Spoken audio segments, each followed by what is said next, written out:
Hi everyone, in this video I want to continue the topic about the um, learning and evolving from the negative experiences or challenges in our life, and why that learning and evolving is important. I would try to address that in this video if possible. So continuing from my previous video, when I was talking about the challenges that a businesses might be facing and which they may not be learning from, can occur when you have created a system where, if you are especially in a country like India where billions of customers are there, in order to pick up the right comment from a customer who is the giving you the most valuable insight, that is not possible for you if you follow the standard protocols of operating business that is followed in a developed country but with a less population density. Because in a less population density country like US or any country of Europe where developed mechanisms have been in place, what is applicable there for their business practices doesn't always necessarily translate to a good sound business practice in India. And this is where Indian businesses sometimes, after getting education from foreign businesses, do not end up understanding when they are doing practices that is not translatable in India. So in US, if it is a developed country where many things are going right, the problem that is escalating or causing a customer issue is usually possibly just a mistaken product being sent to a customer, or a product getting lost, and some simple things are happening because it's a simpler, less population is there, less number of complicated factors are there to influence a business practices, good practices versus bad practices. Whereas in a highly populated country, multiple factors are involved in distorting and causing problems that are leading to a success or failure of a business. And when you are not looking at the success and failure at a you're only looking at it as a monetary value or as a quantitative value, then also businesses are actually not truly succeeding at the principle of that business succeeding. And that is what usually leads to market failure of any business that gets completely misaligned eventually from what is the next stage of evolution of that business practice that needs to emerge. Like, if you look at simple things, like in the past, in my business school, we have done these case studies of businesses that have failed. There was always something that was happening in those businesses that were not aligned with the next stage of evolution necessary for that business, and that's why most of those businesses failed. Which most people do not do this deep diving analysis when they are doing business practices, and most people are just looking at the direct impact of, if I have this product, how many people are buying it. People don't see whether the people who are buying it, after buying it, are they actually using it. And people also don't see, and which is what, when we have companies which are giving us low quality products, I'm buying it, they can show on the profit and loss scale that they are selling millions of products. But if all they are selling are millions of crappy products, do those crappy products have any value? What have they added instead on earth? Instead of adding prosperity on earth and true abundance on earth, or showing that they are truly abundant when they are selling millions of something, they have sold millions of really really bad cheap quality product, which sometimes the customers may return if the company has a policy of return. But some companies who are really wise and know that they are selling a cheap product, they will not even accept the return of the cheap product. So these policies and practices, where if a company is selling you a cheap product and not even accepting the return of a cheap product, or if you know already that the product is bad quality or will not fit your needs, and that's why you want to return it, but they have a policy that they will not return it, they will only exchange it. Is it of any value to you? It is not of any value again to you if you buy a product which in three ways it can be unvaluable to you. What are the three ways?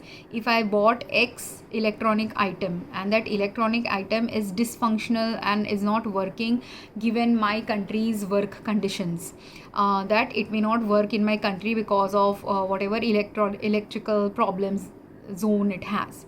So I bought literally a product like that which was not applicable to be used in India. Even then they sold it in India. So now when I want to return that product, they give me an option that if you return it, you can only we can only exchange it. They will not buy that product back.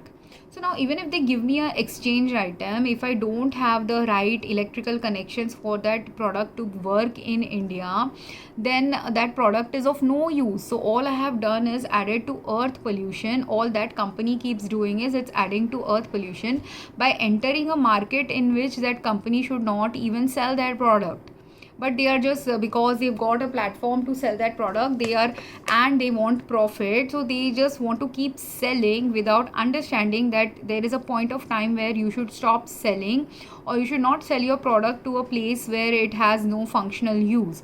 All you're doing when you're doing this, you're adding to earth pollution. And now I have in my home a product which I'm never going to use, because if I exchanged it possibly, I don't remember right now what I did, this is from a few years back. But if I exchanged it at a time, that exchange product is also of no use because I didn't have the right electrical portal to use that product. So that product is it's a functional product which would have been better used if it was sold in a place where the right connections were available for it to be used. But because the right connections and right electrical outlets are not available for this product, or even the right intermediate adapters are not available to use this product, and I'm not a very electrical oriented technical person, so I can't tell you what are the things that were wrong with the product not being used. I'm not giving you all the right technical terms. But all I knew was after using the product, its fuse got blown, and after I went to exchange it, they were again going to send me a product which will not be applicable for use in India.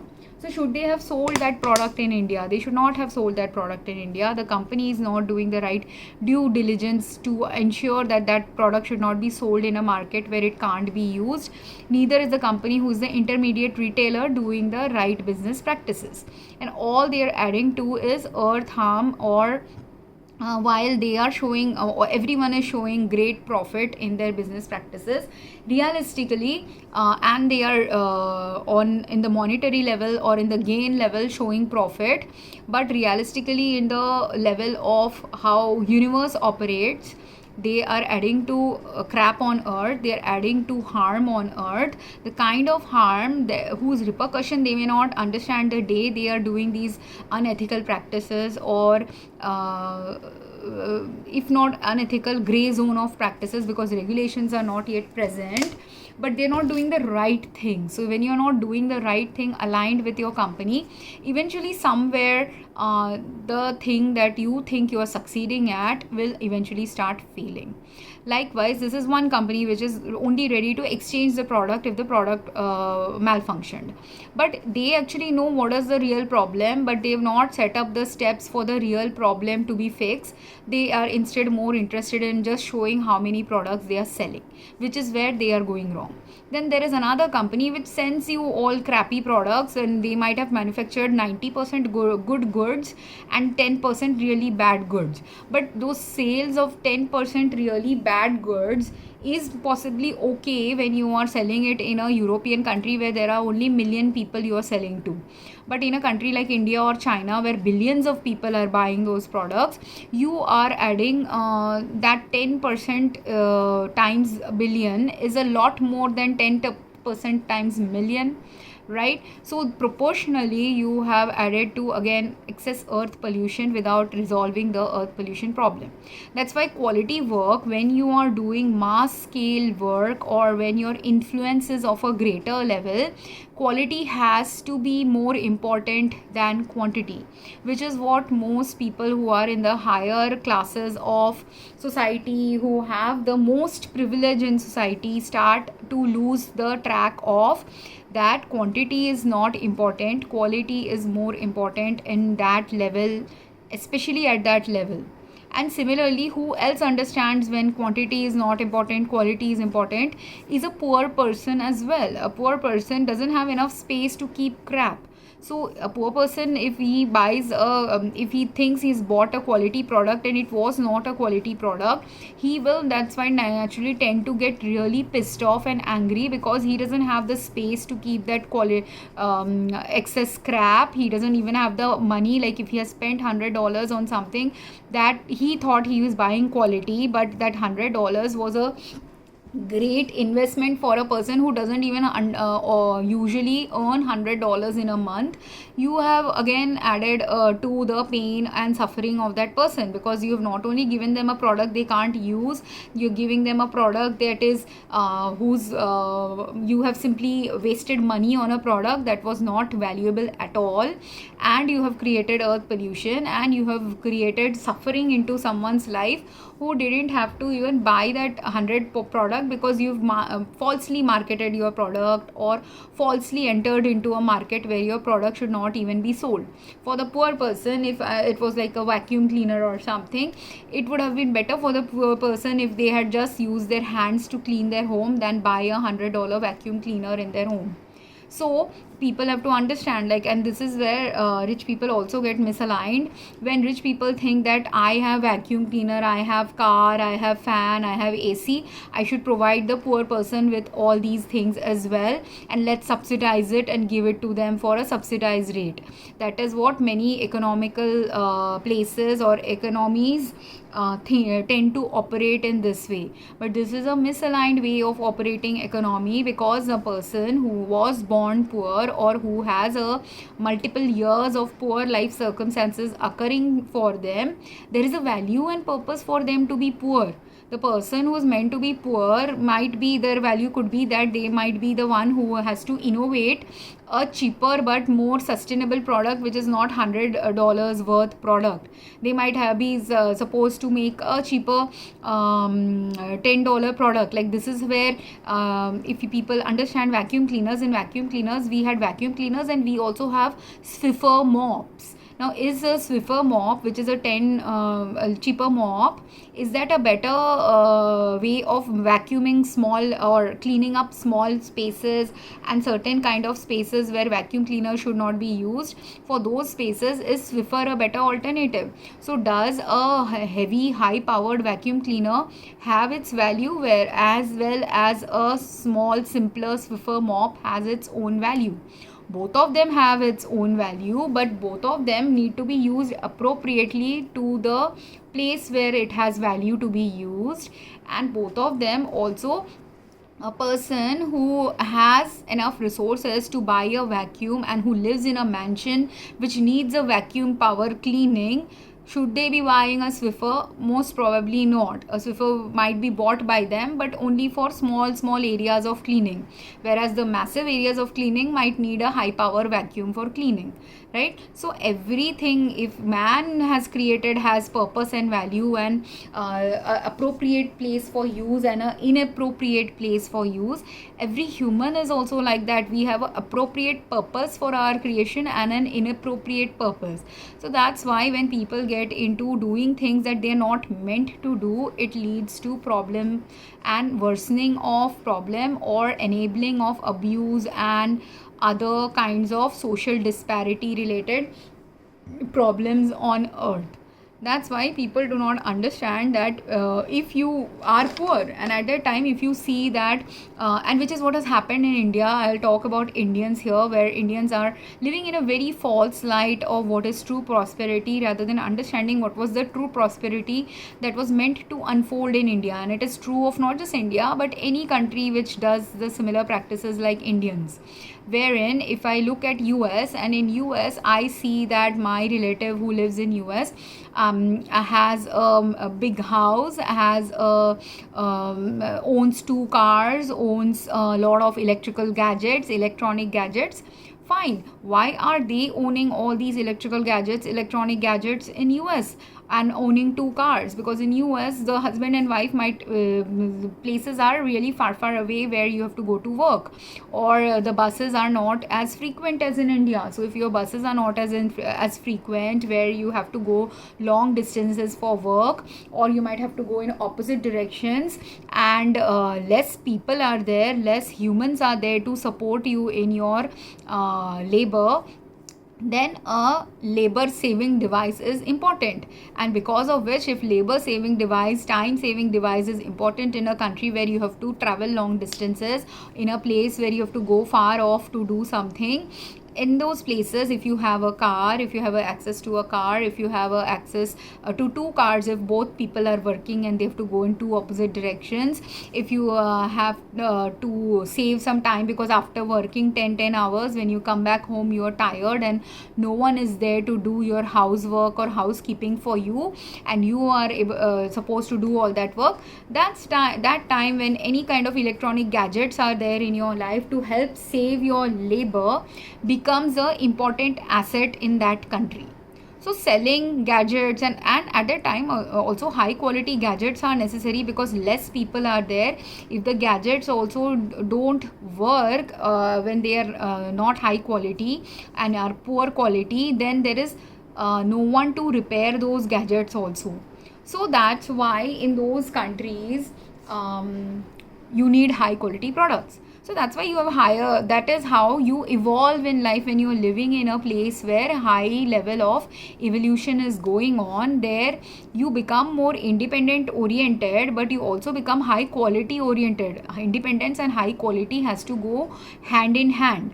But if you are independence oriented and there is low quality people around you, low quality products are being sold to you, low quality things are there existing in your life, then there is no, then it doesn't remain a developed country at all. Then it starts becoming a less developed country when the quality compromise starts happening there, which is what started happening in Japan as well, where people didn't understand this in Japan, because while high quality work was being done in Japan, in order to produce that high quality work, something else started emerging there, which is the oppression of the people in Japan.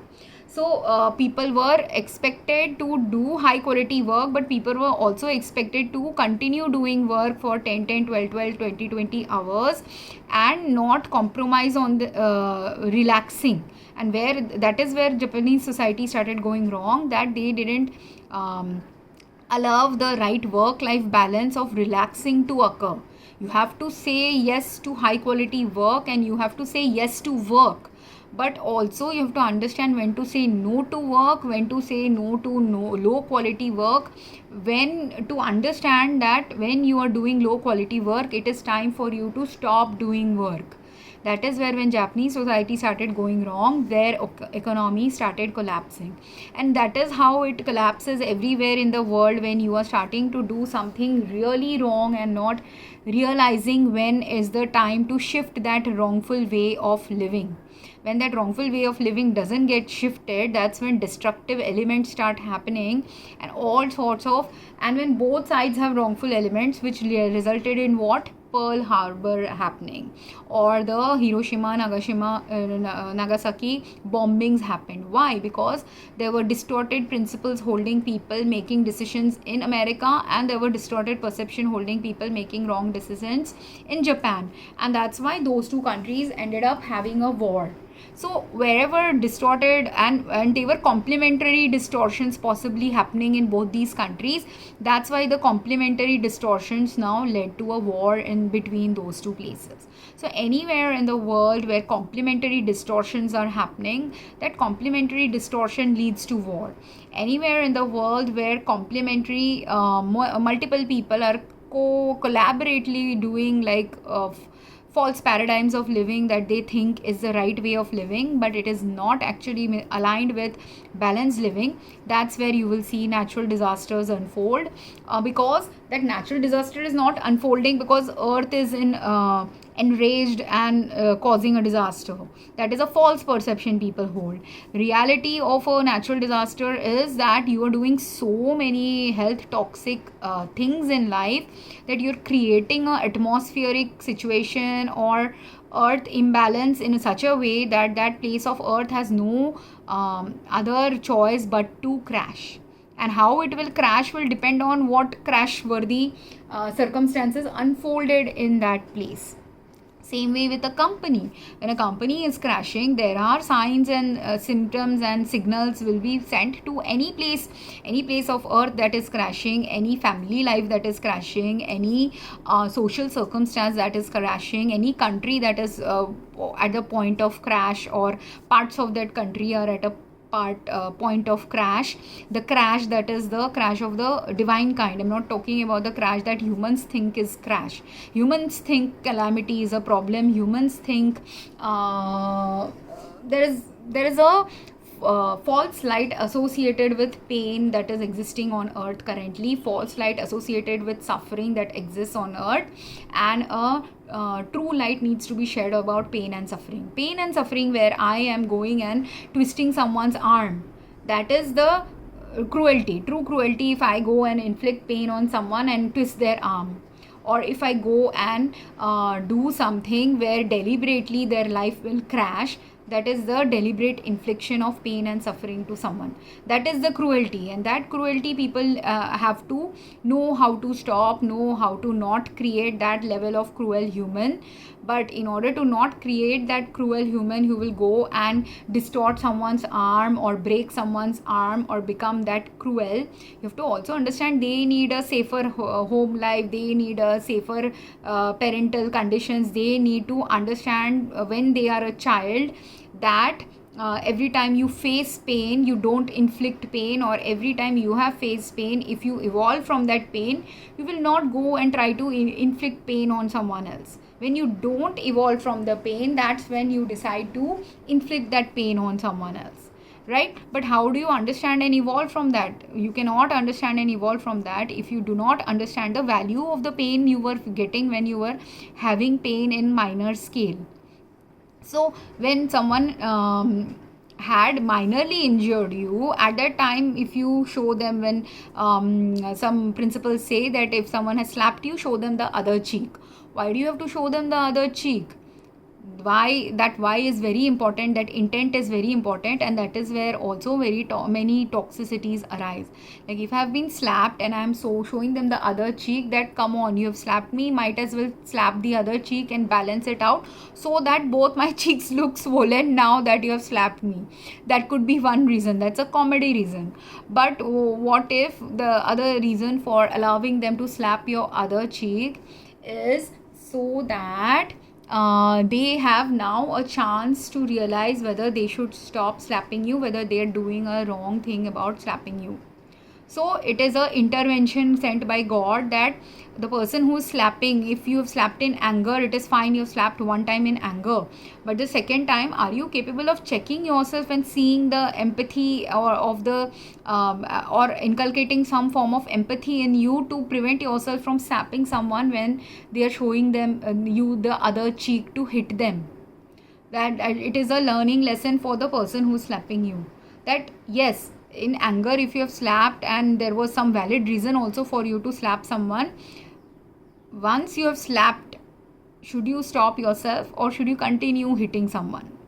That is where you learn empathy, that is where you learn true compassion, that is where you learn the humanity of another person. And if someone is showing you the other cheek to slap, if you end up slapping, you're not learning your lesson. Secondly, the person who is accepting the second slap also, he is also not learning the lesson if after receiving both slaps, he decides to plot and plan how to now slap back at you, or how to give you 10 times more harm than what harm you inflicted on them.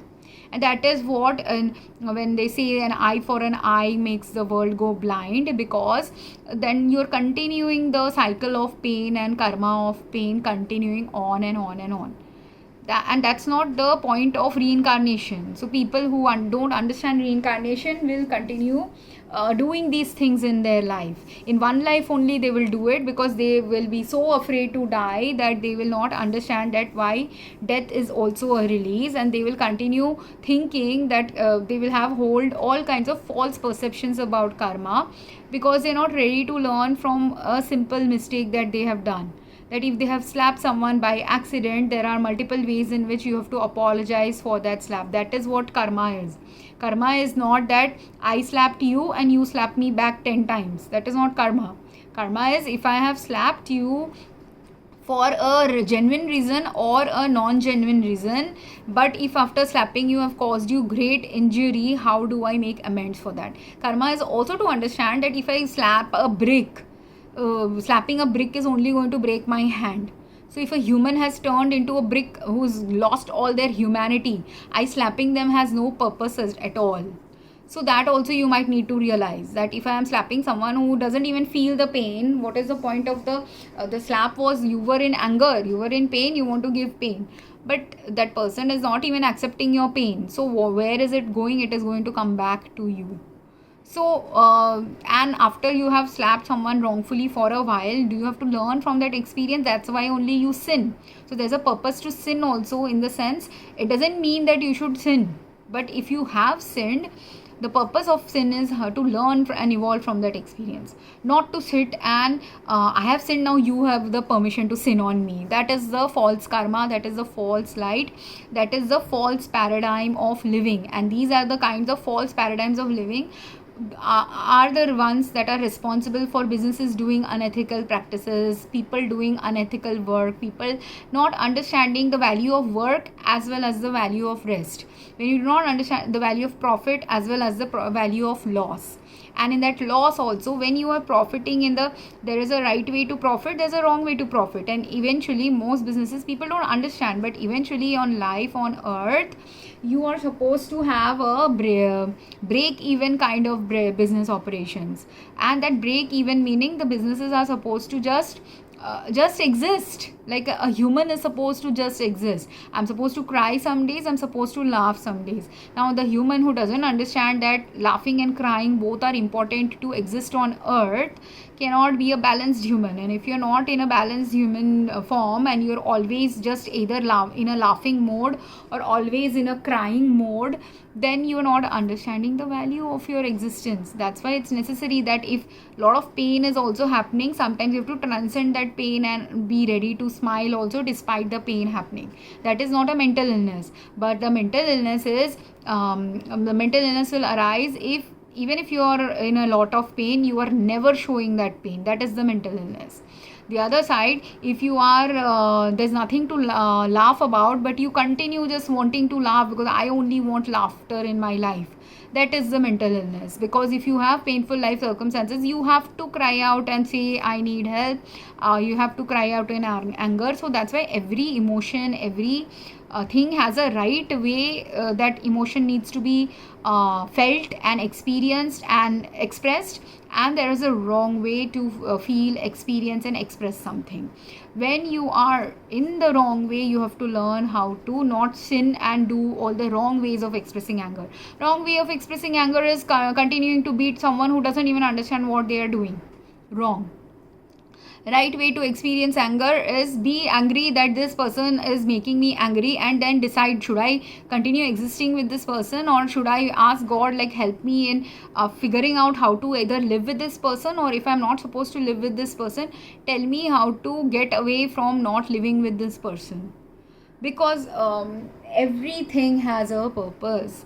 So the person who's raising anger in you, it's not always about you suppressing your anger. Because if you suppress your anger, because if someone teaches you that you are angry with a person who is raising this anger inside of you, why is it that person raising anger inside of you? You need to reflect on that. First you need to reflect on that, then you need to develop the self-awareness on that, then you need to understand this personality type just doesn't gel with me.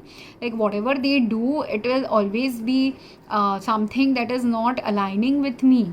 And if it is always, if it may not be always is a harsher term, but let's say someone is meant to only exist in your life as a friend for once a year meeting with them, or once a month work collaboration with them. That person who's meant to only be in your life for once a month or once a week experience, if that person continuously comes in your life when they're not meant to be there in your life, it will be something which will be hindering you from your next whatever next you're meant to understand or evolve or learn or do. And then when that hindrance is there, that will cause you, that is an obstacle and challenge you were not meant to learn from or evolve from. You were just meant to ignore and reject that obstacle and challenge. People don't understand that value, what work you have to say no to. Like in Japan, say a Japanese country is selling a product in India and they have not managed to create the same electrical outlets that are necessary in Japan for that device to work in India. If they have not set up the groundwork only for the device to work in India, they can show production and the company, which company do you think will be making these foolish mistakes? That company which has not understood the value of rest, that a company which is exploiting its workers and asking them to continue overproducing. Like they want only the metrics of every year I want 1 million sales. They are not reflecting that if 1 million sales have now gone down to 80% of it and 20% are not getting sold, now is the time to give your workers some rest, give your workers some vacation time, sit and after resting and then realize what is it that the product is not meeting the needs of. Should you continue producing those products? Should you continue selling the 20% products that didn't get sold, or should you stop producing it? Because if you have overworked workers, what will happen that 10 years back when you had healthy workers, they might have given you healthy and balanced workers doing only 8 hours of work life or 10 hours of work life, they will give you good quality product.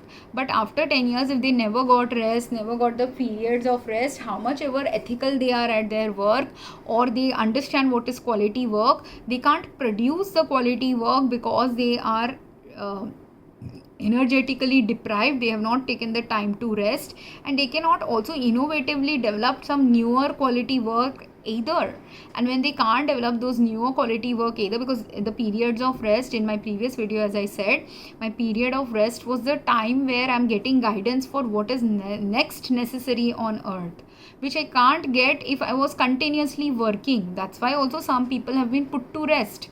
Meaning, if you are disabled for some reason, there is a reason why you were disabled, for you to think about something related to your life purpose. Someone who is in a prison, when I mentioned again, in next thing that needs to unfold related to your life purpose, that's why you have put in prison. Not because you are supposed to be like, if you are if you were really a criminal and you have been put in prison, related to your criminal activities you might have to do some reflection. But if you're an innocent person who's been put into prison, again based on your, if you're innocent and then also there in prison, there is again a purpose related to your innocence that you might have to look through, or a purpose related to not just your innocence but some higher life purpose. But in all this, you have to again keep bringing God into your reflection, God into your choices, God into your balancing yourself. Because some people will also find purpose when they're in prison or when disabled or when sick, but if they do not have God in their energy, God in their or balance in their internal energy about their life circumstance, they will again hold distorted perceptions and again start doing distorted things and lead to misalignment of earth or on earth, or misalignment and distortions in their personal life. Because there are also many people who have just decided, like if you're a black person and you went into prison, you will decide, oh, I am black, that's why I went into prison. What if that was not the only reason you went to prison? And it is true that maybe out of 100 black people who are in the prison, 90 of them went into the prison because they were categorized as a black person and falsely accused. And out of those 90, maybe some were also falsely accused just because of their skin color. I understand that is possible for some of the 100 people for them to be in prison, but some of the other dark skinned people who went into prison, or some, if not just black, let's say these are the statistics in US, right, that in prison you will see Asians or Mexicans or black people more in prison than the people who are not dark colored or people who are not from those who are not Caucasian, they are more likely to be in prison. And while that statistics related to this colored population or outside America's population being the people who are in prison is true, that something could be related to their racism related activities. Some of them are in prison actually because they are doing something misaligned with living in America.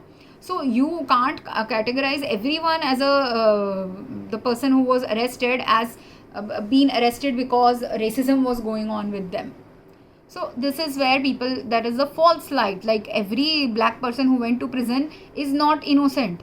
Every Asian who went to prison isn't innocent. They are some of them are really toxic, high level criminals who should be, I don't know what is the right solution for those highly toxic, high level prisoners, but I do know that if those people are let loose in society, what starts happening when they are forgiven for something that they had to actually sit and learn the deeper consequences of that. And what is the solution? I don't know. That is something only God can possibly tell, because what I thought was the solution was not the solution, and I was only thinking these things as a solution. But there was someone who went, and now if people are there are also this part I'll talk maybe in a next video. But these are the reason why also someone becomes a toxic high level criminal is because if they are highly intuitive, highly intelligent, more intelligent than the normal common man, then that person will continue to can continue to fool people into and those people are mostly ruled by the devil only, because they are continuing to misguide people about their innocence. So there are people who will play the victims. They will play the victims when they are not the victims, and those people who play the victims when they are not the victims are the reason why evil actually or bad practices actually start existing in society. The bad practices that a company is doing, when the company is unable and incapable of understanding and checking itself of where it is going wrong in its business practice, or a human who is not able to check where they are going wrong and losing their humanity when they are doing some wrongful practices related to whatever they are doing. They also had a purpose. It's not that their darkness didn't have a purpose, but they misaligned their darkness also with the purpose in which that darkness had to operate. Similarly, a company which is failing, now after failing, every failure has if you just start stopping your company from failing, doesn't stop your company from actually failing. If you do the right measures to stop it from failing, or understand that when it has failed at a particular field of work, are you supposed to do that field of work or are you not supposed to do that field of work? Is there some other company that has meant to come up to do that field of work?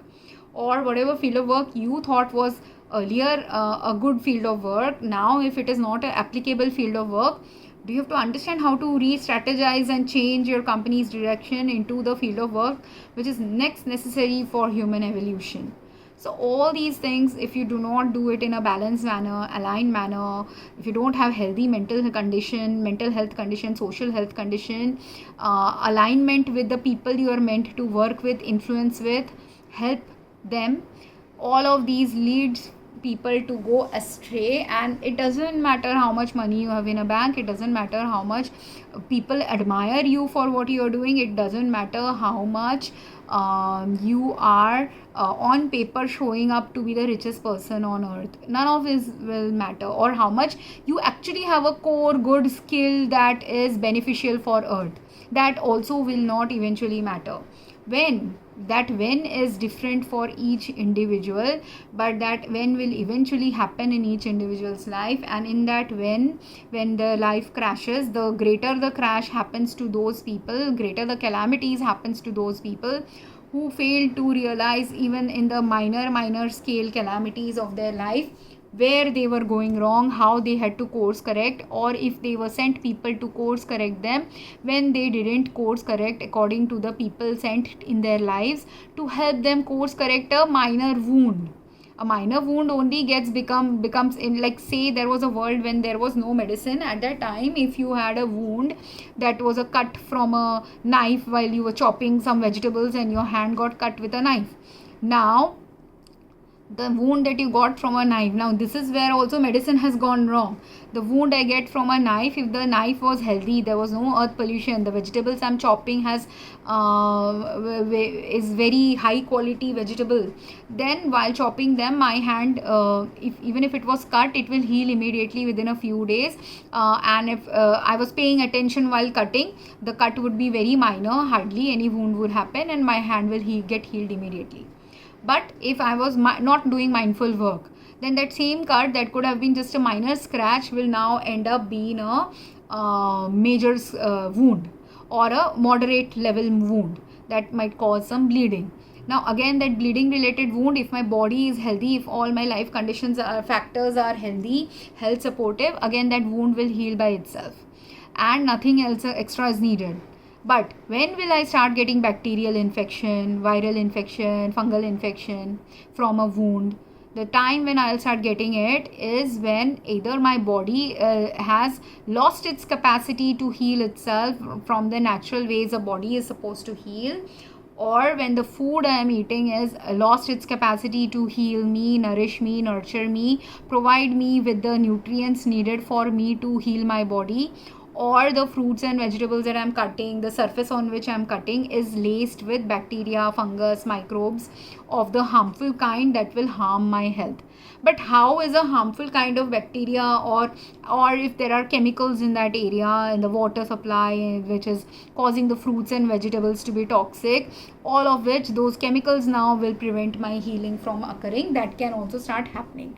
That is the time when you need medicine, and again there is a time point until which medicine will work, but there is a time point when medicine will also stop working. If you have only one factor wrong with you and just a bacterial infection happening, taking an antibacterial will help.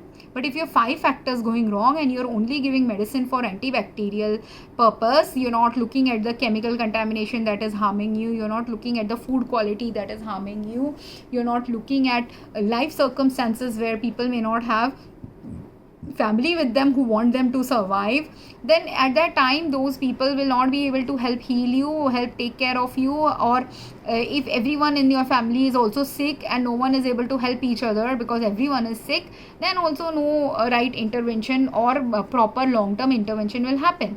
So in that case, where if it is a family where everyone is now infected with a bacteria in that area, is it better to give them more and more antibiotic which is not working for them, or is it better if those family of 5 had ended died? Right? So that thing you have to understand, why death is necessary there in that condition where nothing can be saved, or in a condition where something can be indeed saved, but if the right people are not there to save that, if you need 5 interventions and only 1 intervention is provided, again all you're doing is prolonging your suffering, and that is where cruelty happens. That is actual cruelty. Actual cruelty is not realizing where someone has to die or where something has to end, and actual cruelty is not realizing the right way to end something. So if at that time you hold a mistaken perception that I gave antibiotic, that's why I have done my job, you are wrong. If you were supposed to, especially you are wrong if you were not the one who was only supposed to work there. If there was someone who was supposed to provide antibiotic, they did their job, but only if they also understand there were other 4 people who had to also come and do their job. So not only antibiotic needed to be given, some chemical contamination, if that is going on, someone has to come and do the chemical pollution related work to prevent the chemical pollution. If the person's family life is distorted, they need intervention about maybe getting away from abusive life circumstances. If they are if the quality of food in that area is going bad, good quality food has to come in that area. Then only if multiple level intervention by multiple different people are done in the right way, then only you can save a particular area. Otherwise that whole area will, again, if what is happening in one family will also be likely occurring in multiple families in minor scale ways or different ways, where if one family has 5 problems, another might have 4, another might have 5 problems manifesting in a slightly different way. So different things will be unfolding. But if it is a mass scale disaster, that place needs a disaster to end the mass scale disaster from becoming a pandemic or epidemic. But if you didn't check the small places where the pandemic and epidemic didn't even have to arise, if you didn't take the measures that it shouldn't go into the pandemic level, it shouldn't go into a epidemic level, it will go into that level where you didn't manage to address the problem. This is what is the understanding you gain from a disaster unfolding in some certain place, a calamity unfolding in a certain family, a problem manifesting in a certain family. Where did you fail to check what was your capacity to check, and also where did you also fail to not realign after checking back into what is needed to change at that time. These are the places where people fail. People the true failure and true problems related to success, false light of success, can cause all these things to manifest. So I hope this made sense. If people have any comments and questions, I would love to hear from you. Thank you very much.